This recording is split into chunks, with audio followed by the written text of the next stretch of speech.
પશ્ચિમ બંગાળમાં 9 વાગ્યા સુધીમાં 18.76% મતદાન થયું છે। તમિલનાડુમાં 9 વાગ્યા સુધી 17.69% મતદાન।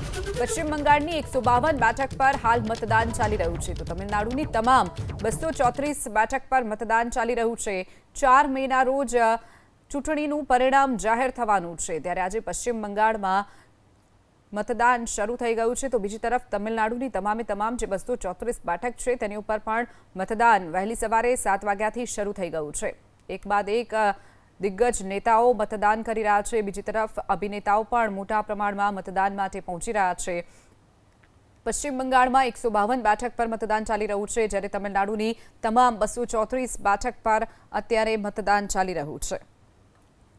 तो 4 मेना रोज चूंटणीनुं परिणाम जाहेर थशे। तो चेन्नई में एक्टर अजित कुमारे मतदान कर्युं छे। तमाम नेताओ अभिनेताओ हाल पोताना मताधिकारनो उपयोग करी रह्या छे।